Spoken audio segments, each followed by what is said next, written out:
Primera de Corintios, capítulo 16.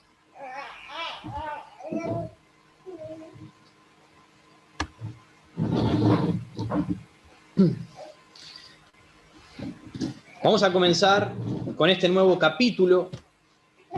En este capítulo 16 de Primera de Corintios encontramos tres aspectos importantes de la mayordomía del creyente. O sea, el cuidado y responsabilidad que tiene el creyente como administrador de las cosas que Dios te da. En este capítulo encontramos la mayordomía del dinero, la mayordomía de las oportunidades y la mayordomía de las personas. Así que he titulado este mensaje Administradores, no dueños. Administradores, no dueños. Hoy veremos el primer aspecto de la mayordomía, que sería la administración del dinero.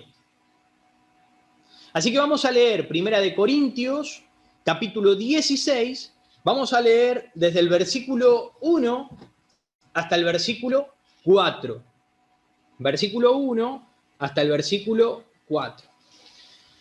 En cuanto a la ofrenda para los santos, haced vosotros también de la manera que ordené en las iglesias de Galacia. Cada primer día de la semana, cada uno de vosotros ponga aparte algo según haya prosperado, guardándolo, para que cuando yo llegue no se recojan entonces ofrendas.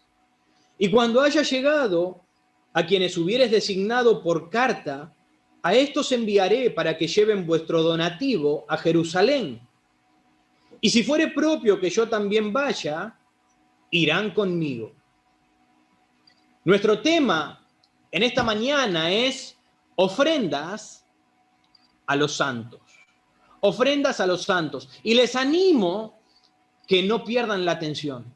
Les animo que se mantengan atentos a la verdad de Dios. ¿Saben por qué? Porque cuando hablamos de dinero, ninguno quiere oír. Ya no nos gusta. Pero ¿saben qué? Si queremos andar en obediencia a Dios, necesitamos entender también esto para ser agradables y bendecidos por el Señor.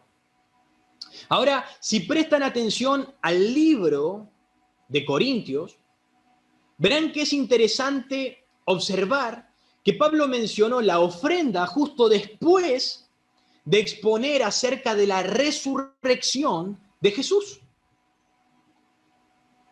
Recuerden que en los manuscritos originales no había divisiones de capítulos como nosotros los tenemos hoy en día. Hoy en día nos figura capítulo 15, capítulo 16, capítulo 1 y demás. En los manuscritos originales eso no existía. Había toda una continuidad. Así que Pablo pasa directamente de las palabras de victoria en Cristo, como hablamos la vez pasada, habrá una resurrección, habrá una transformación, habrá una victoria, al tema referente al dinero. Y no es casualidad, hermanos, no es casualidad, porque la doctrina y el deber van juntos, al igual que la adoración y las obras. Si tú vas a adorar a Dios, debes obrar conforme a eso.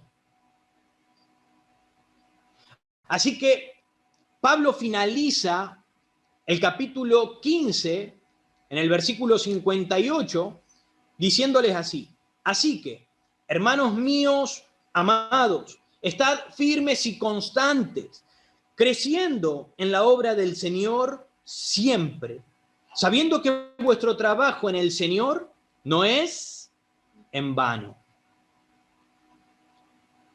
En otras palabras, Pablo les está diciendo: hermanos, permanezcan firmes y constantes. ¿En qué cosa? en nuestras ofrendas. Porque no es en vano lo que estás haciendo. No es en vano ofrendar para la obra de Dios, porque nuestro Señor vive. Porque habrá una resurrección, porque habrá una transformación y porque hay una victoria. No es en vano. Debemos hacerlo, porque nuestro Señor vive. Ahora es el poder de su resurrección en nosotros los que nos motiva a dar y a servir. ¿Escuchaste? ¿Has escuchado bien, mi querido hermano, mi querido oyente? Es el poder de su resurrección en nosotros lo que nos motiva a dar y a servir. Ahora, pregúntate por qué no tienes en tu corazón el deseo de dar y el deseo de servir. Quizás no hay poder de la resurrección de Cristo en tu vida y por eso no te sale del corazón hacerlo. Pablo declaró en 2 Corintios, se los voy a leer, si lo quieren buscar pueden, en 2 Corintios capítulo 8, declaró así Pablo. 2 Corintios capítulo 8, si no pueden escuchar, dice, versículo 1, asimismo, hermanos, os hacemos saber la gracia de Dios que se ha dado a las iglesias de Macedonia. Versículo 9, porque ya conocéis la gracia de nuestro Señor Jesucristo, que por amor a vosotros se hizo pobre, siendo rico, para que vosotros con su pobreza fueseis enriquecidos. Pablo declaró que la ofrenda del creyente es una gracia divina. Es la expresión, es la muestra, es la manifestación de la gracia de Dios en nuestras vidas. Y no es el resultado de obligaciones o presiones. ¿Se dan cuenta? El ofrendar no es el resultado de que el pastor o alguien te esté presionando o te esté obligando a hacer eso. No. El ofrendar es simplemente el resultado de la gracia de Dios en uno. Hay una frase que dice así: un corazón abierto a Jesús no puede mantener una mano cerrada. ¿Han escuchado? Un corazón abierto, un corazón en la comunión con Dios, un corazón que se mantiene cerca de Dios, no puede guardar su mano contra los santos o contra la iglesia de Dios. No lo es. Si tú dices que estás con Dios, si tú dices que caminas con Dios, si tú dices que tienes a Dios, ¿por qué retraes tu mano? ¿Saben por qué? Es incongruente con la verdad de Dios. Si Jesús es amor y es dar, ¿cómo nosotros decimos tener a Jesús y no manifestamos amor y practicamos el dar? Si valoramos la gracia de Dios que se extendió hacia nosotros, entonces tendremos el deseo de expresar esa misma gracia, compartiendo con ofrendas en amor a la iglesia de Dios. ¿Se dan cuenta? ¿Se dan cuenta acerca de esta verdad?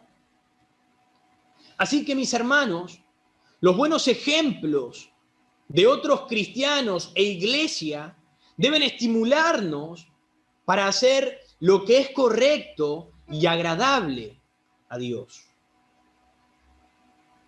En Timoteo no lo vamos a buscar, no lo vamos a buscar por cuestión de tiempo, pero en Timoteo, Pablo le dice a Timoteo, los que son ricos en este mundo deben ser ricos en buenas obras.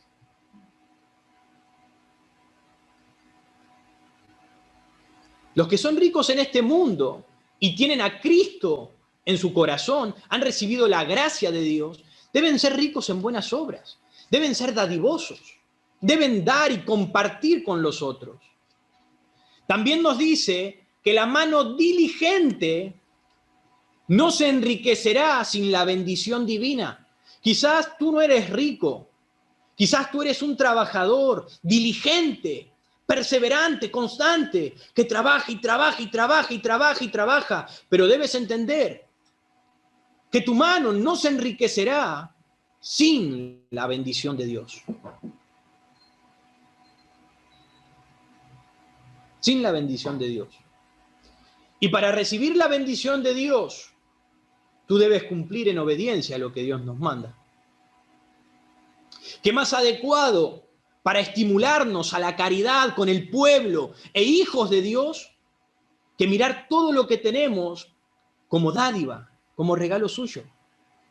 ¿Por qué no miras a tu alrededor todo lo que Dios te ha provisto? ¿Por qué no miras todo lo que tienes? Y no hablo de riquezas y abundancias exuberantes, no hablo de eso. Hablo que simplemente puedas contemplar y ver que Dios es bueno contigo, que Dios es bueno conmigo. Mira todo lo que tienes a tu alrededor que Dios te ha dado. No hablo de las cosas más caras.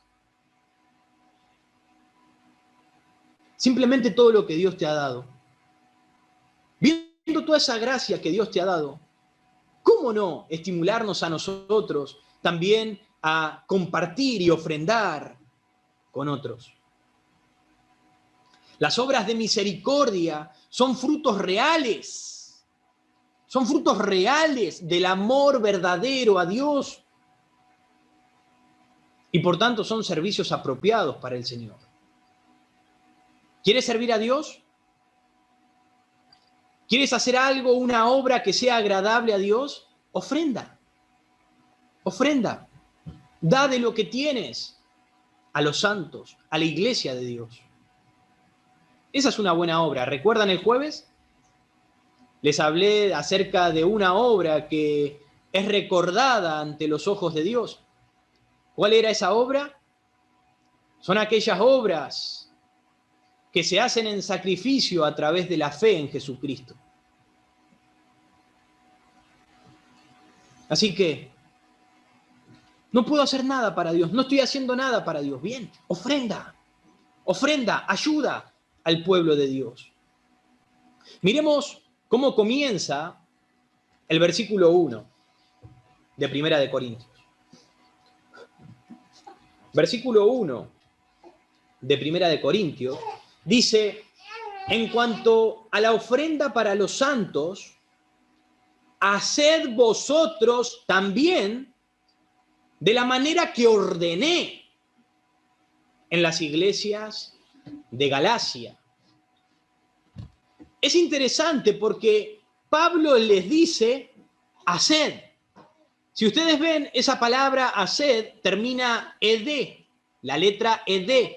Generalmente cuando termina con la palabra ed, es un mandato, es una orden. Les dice, haced también, como ordené. Ya había ordenado anteriormente y ahora les dice a estos hermanos, haced. Ustedes también, como ordené a los hermanos en Galacia. Ahora te preguntarás, ¿quién es Pablo para ordenarme a hacer lo que él quiere con lo que me pertenece a mí? Quizás te estás preguntando en este momento. Tú podrás decir, yo hago lo que quiero con mi dinero y lo gasto y lo doy a quien yo quiero, porque es mío. Yo me lo gané, me pertenece a mí. ¿Quién es Pablo para decirme qué es lo que yo tengo que hacer? Me ordena. Haced también vosotros. Mis hermanos, Pablo no hablaba por hablar, él medía sus palabras. Lo dijo de esta manera, escuchen bien, lo dijo de esta manera porque él era consciente que como siervos de Dios, nosotros no somos dueños del dinero, sino administradores del dinero de Dios. Y él estaba hablando por boca del dueño del dinero. ¿Saben quién es el dueño del dinero? Dios. Por eso podía ordenar que se hiciera de esta forma.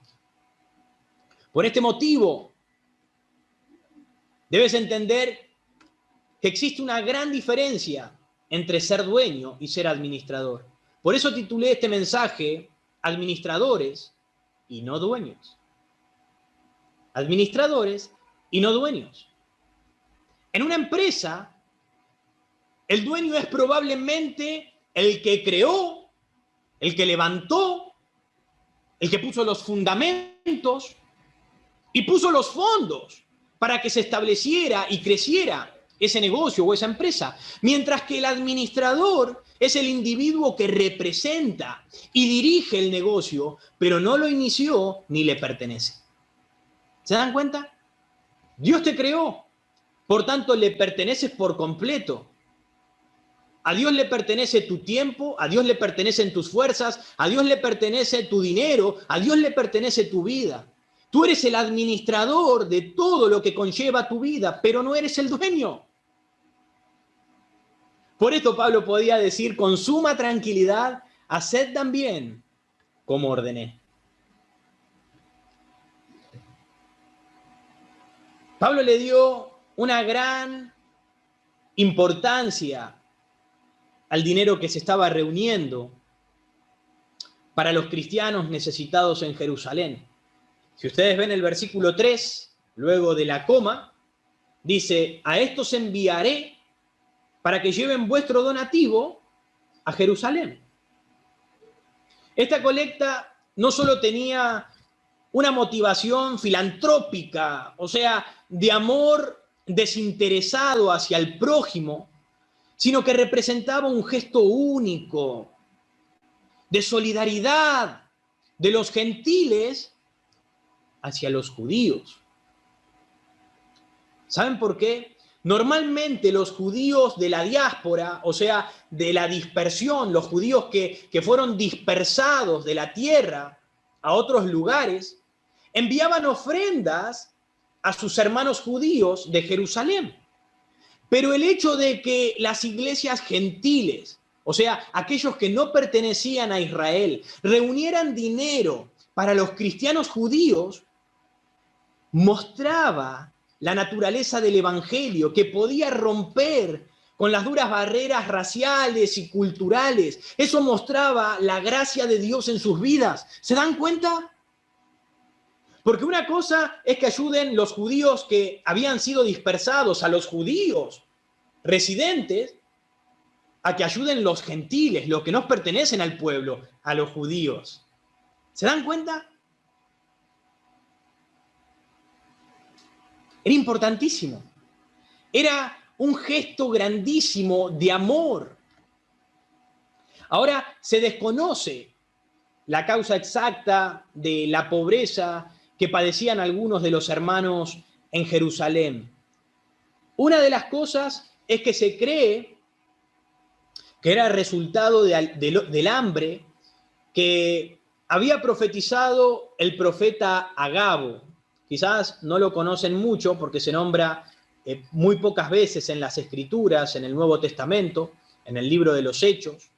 Él era un profeta que vino hablando a través del Espíritu que vendría una gran hambre en toda la tierra habitada. Puede que haya sido eso. O puede que otra razón sea que los judíos que profesaban la fe en Cristo Jesús fuesen rehuidos y aislados por los parientes, por los amigos y compatriotas que eran incrédulos. Indudablemente perdieron sus puestos de trabajo y se vieron sometidos a incontables presiones económicas que eran pensadas para obligarlos a abandonar su profesión de fe en Jesucristo. ¿Entienden? Ahora, sea una o la otra causa, la verdad es que existía una necesidad y debía ser suplida. Había una necesidad verdadera y era necesario la colaboración y la obediencia del pueblo de Dios. Pablo ya había dado órdenes a las iglesias de Galacia, como vemos en el versículo 1, tocante a este asunto. Y ahora instruye a los corintios a que respondiesen de la misma manera en que se había exhortado a los santos de Galacia. Miren el versículo 2.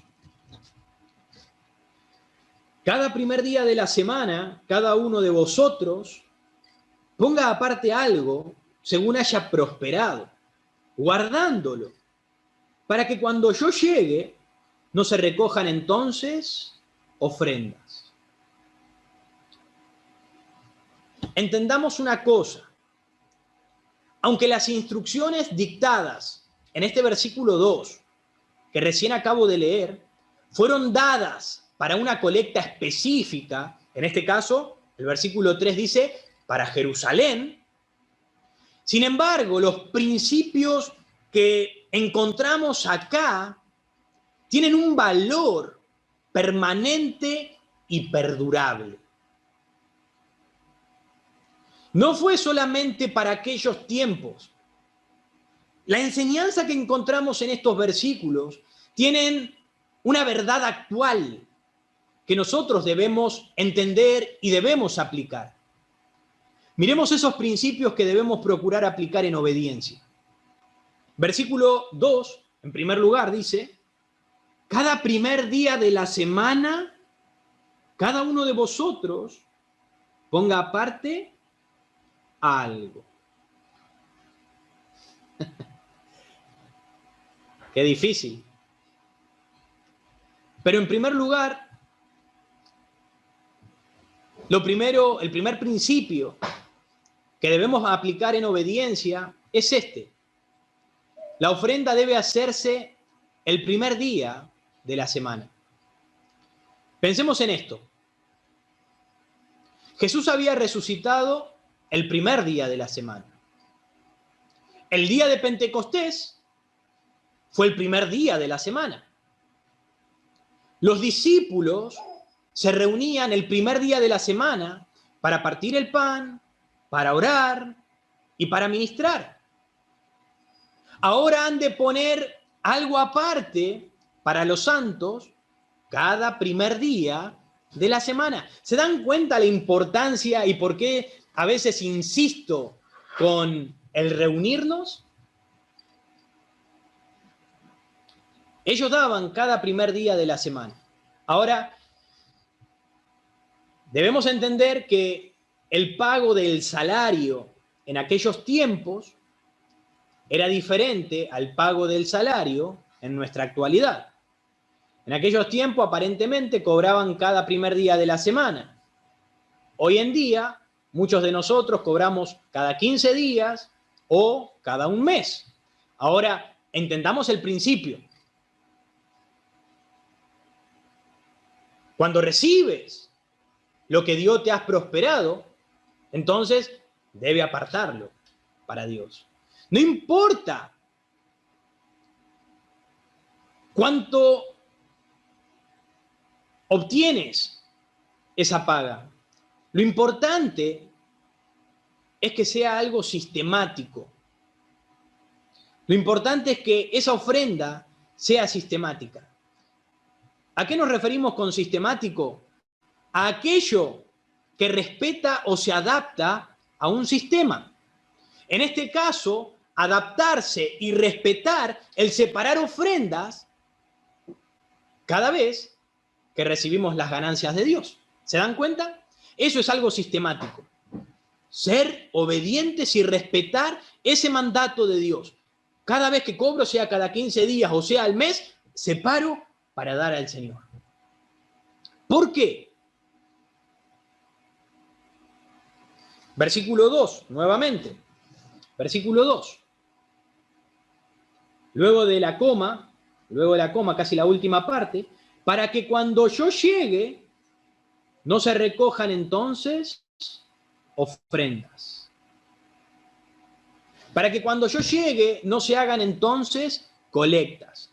Pablo no quería que se tuviera que reunir el dinero luego en su presencia, cuando él llegara, y lo hicieran de mala gana o con un corazón incorrecto, estando descontentos.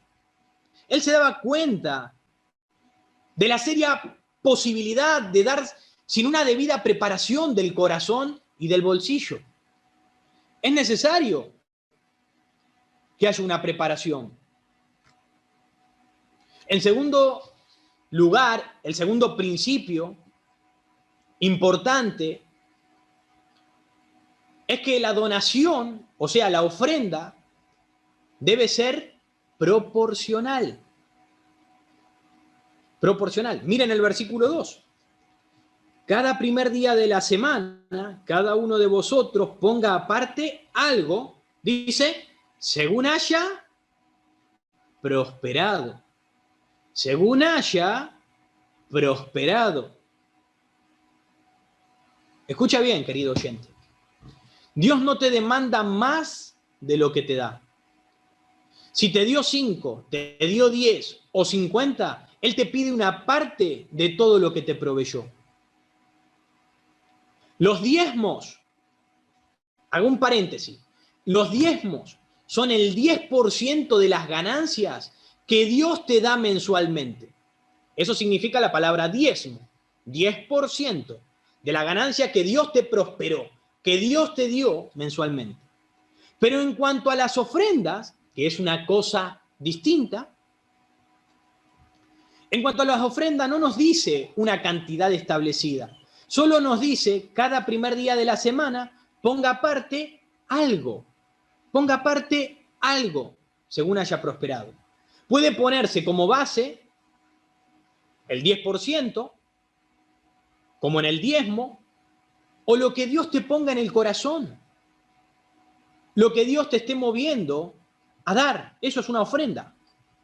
Es indiferente cómo lo hagas, pero lo que no es indiferente u opcional es si lo haces o no lo haces. Debes hacerlo.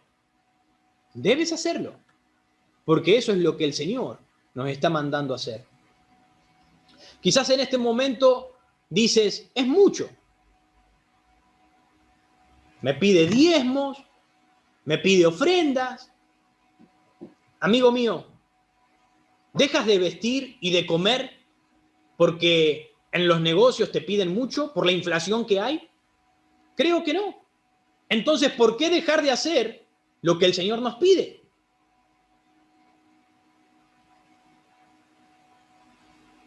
Versículo 2. Cada primer día de la semana, cada uno de vosotros ponga aparte algo, según haya prosperado, que dice, guardándolo. Guardándolo. Qué grande problema que es este. Guardándolo. Esto debía guardarse.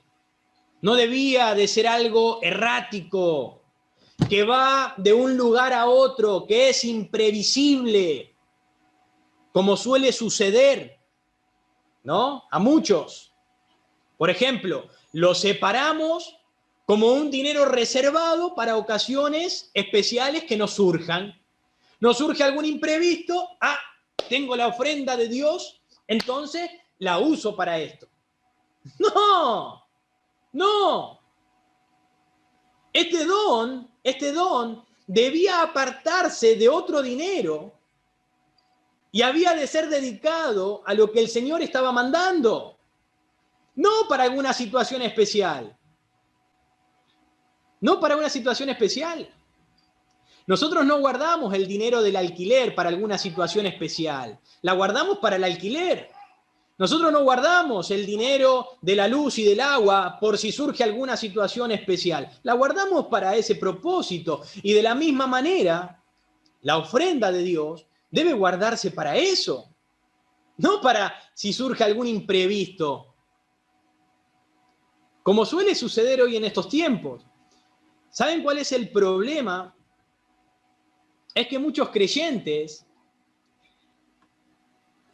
no es algo extraño, al ganar más, nos comprometemos en mayores obligaciones financieras. Y luego no tenemos que darle al Señor. Si gano 30, Con los 30 voy a vivir. Me voy a ajustar para vivir con los 30.000 pesos.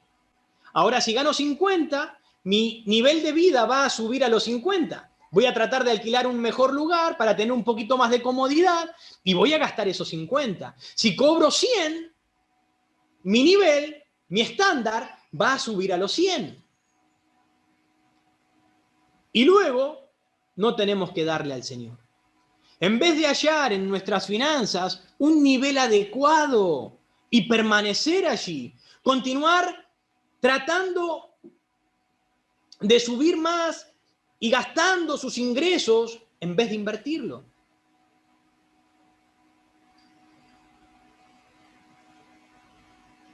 Tal vez, como dice un antiguo adagio, dice, cuando tus salidas exceden tus entradas, tu subida es tu caída.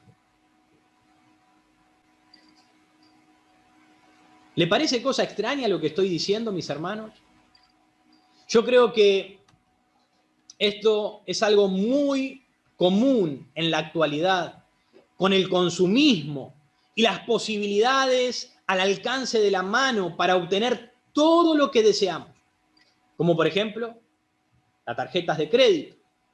Ahora, quien no sabe usarla o controlarse está perdido y preso del sistema. Estas instrucciones acerca de la colecta es para cada uno de nosotros, para ricos y pobres, para esclavos y libres. Todos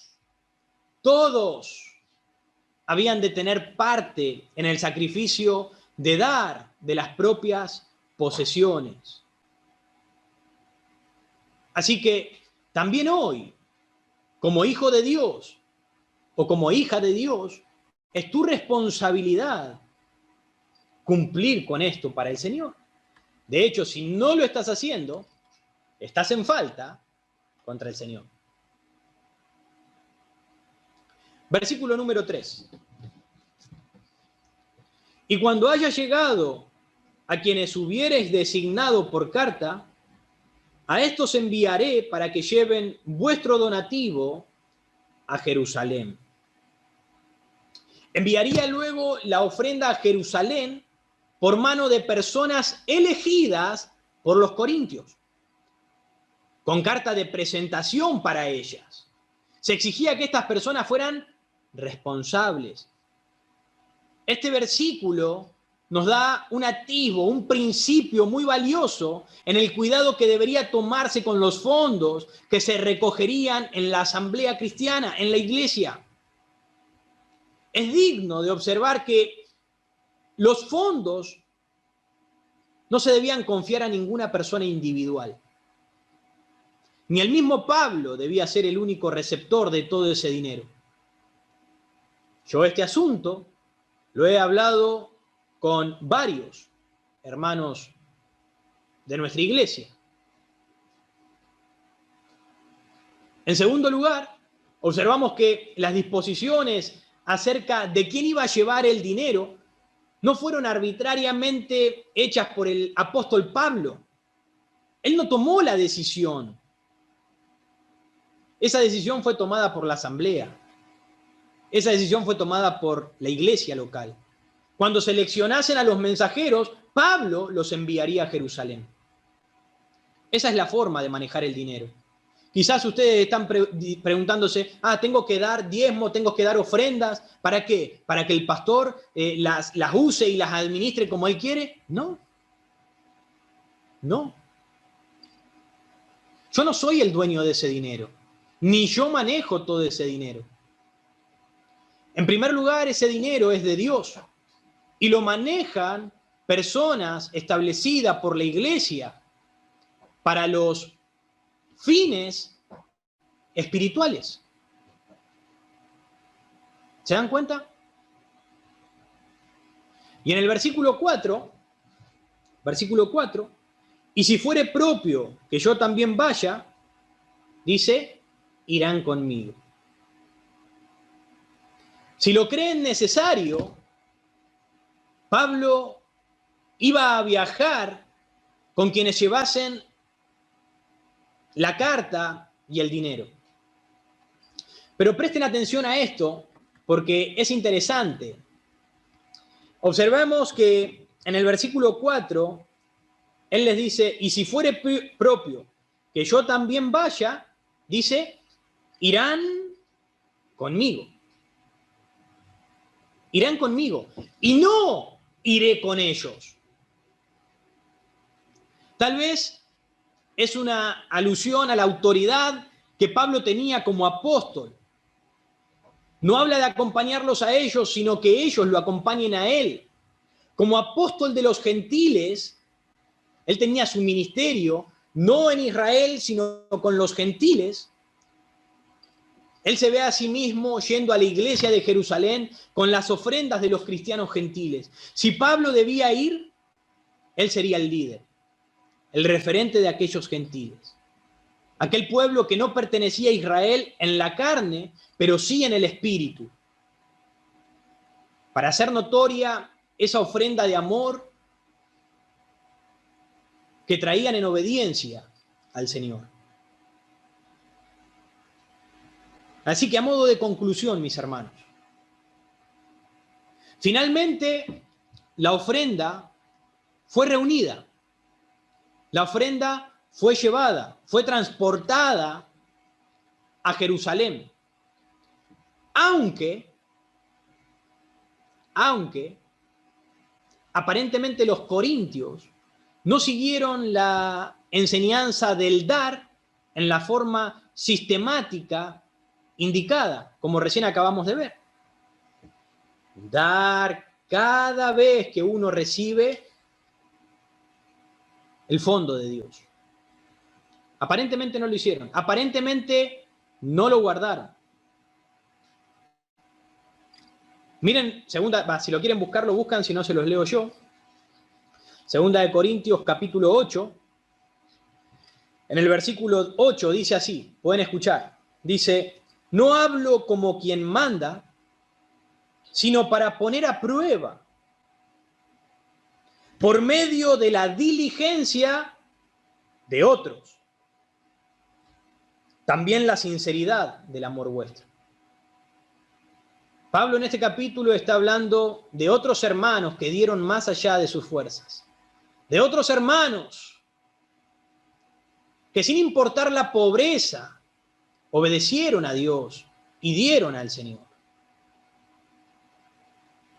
Y le dice a los corintios, es para que a través de la obediencia de otros ustedes puedan ver y también crecer en este área. Porque aparentemente no fueron fieles.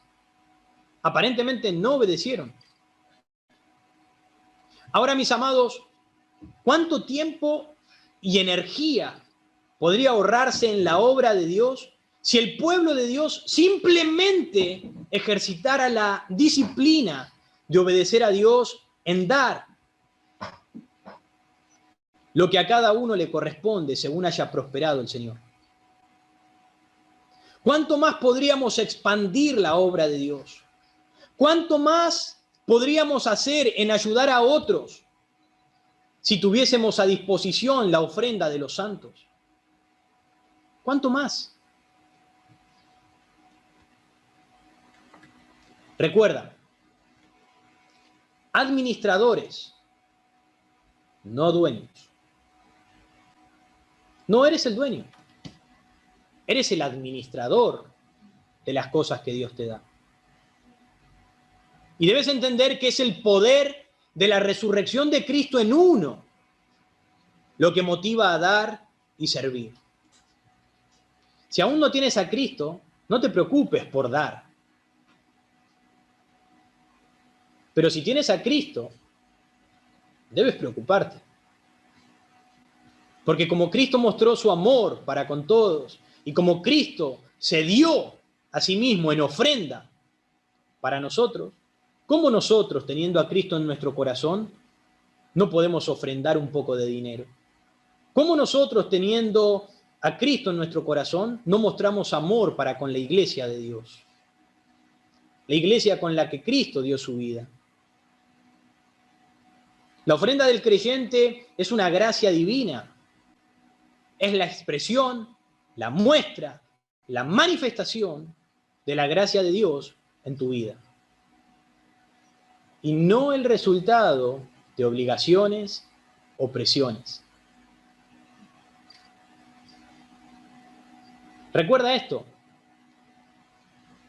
Un corazón abierto a Jesús no puede mantener las manos cerradas.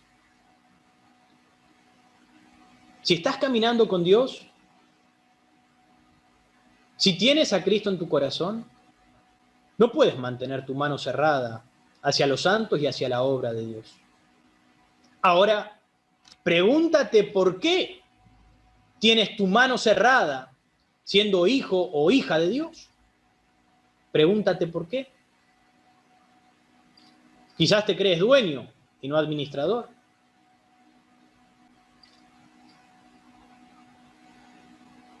Quizás estás diciendo, pero pastor, tengo muchos gastos, tengo muchas cosas que pagar. Mi hermano querido, recorta esos gastos. Recorta los gastos. Delante de Dios no tienes excusas.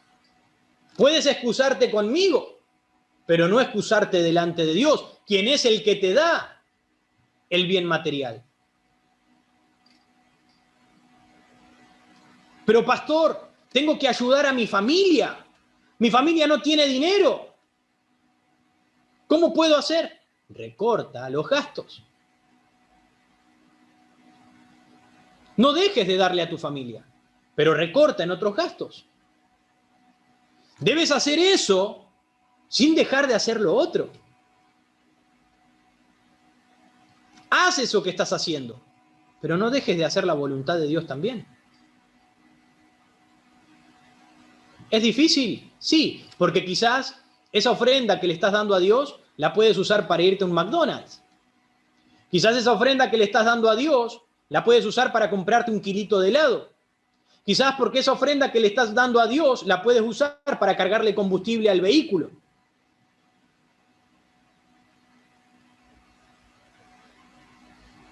Pero recuerden, no hay obra agradable a Dios si no es por medio de sacrificio a través de Cristo. Si no sacrificas, no hay obra agradable para el Señor. Así que necesitamos pensar qué es lo que estamos haciendo. Créanme, es difícil, pero se trata de entrenar nuestra mente y nuestro corazón. Entrénate en la obediencia a Dios. Mi esposa y yo ya sabemos. Yo cobro el sueldo y lo primero que se separa son los diezmos y las ofrendas de Dios. Después voy a gastar en todo lo demás, sea alquiler, impuestos, son gastos que debemos pagar. No debes tener deuda, cristiano, hijo de Dios, no tengas deuda, no te endeudes. Paga lo que debes, estás alquilando, paga. Cobras, paga. Usa el dinero para ayudar a la familia. Y lo que te queda, úsalo para vivir, para darte el gusto. Es sacrificio, pero esa es la voluntad de Dios. Somos administradores de las cosas de Dios. Somos mayordomos de los bienes del Señor. Y nosotros debemos aprender a administrarlos. Esta es la voluntad de Dios. Que demos cada primer día de la semana. Que pongamos aparte algo de lo que hayamos prosperado. Que lo guardemos en obediencia para darlo al Señor. Así que, mis amados, que el Señor esté alumbrando, le esté dando sabiduría y guiándoles en este área. Porque de cierto les digo que si somos obedientes en confiar en que el Señor suplirá las cosas, les puedo asegurar que el Señor abre las ventanas de los cielos y bendice. Se los aseguro.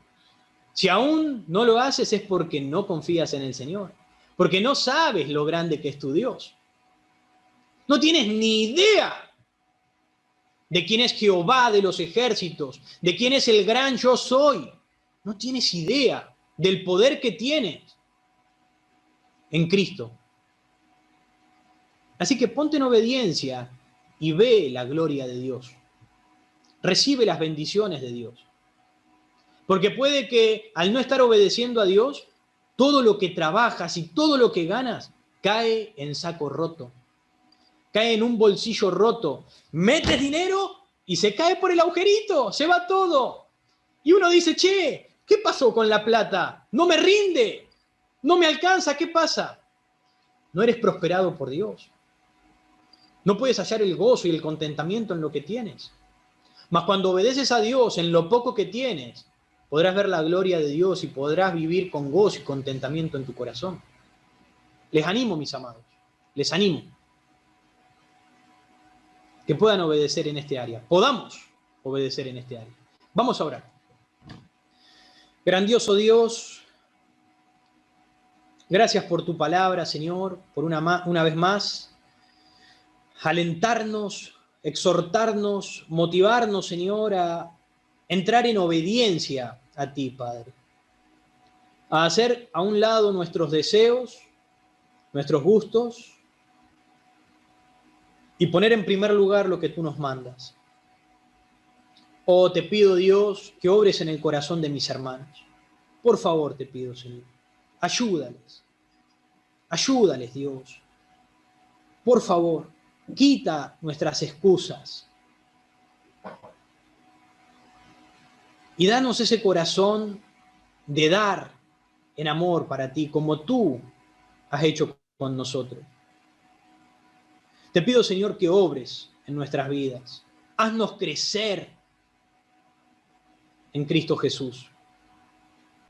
Te pido también, mi Dios, por aquellos que aún no pueden comprender esta palabra. Te pido, Señor, que primero puedan comprender la ofrenda de Dios,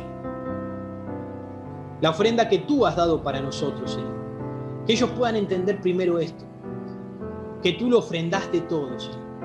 Que tú te sacrificaste en todo para venir a salvarles, para venir a buscarles. Que tú nos amaste sin importar nuestra condición malvada e impía. Tú has venido igual, Señor. Si podemos comprender esta verdad y esta realidad, podremos entonces acomodar nuestro corazón y nuestro pensamiento en obediencia a ti.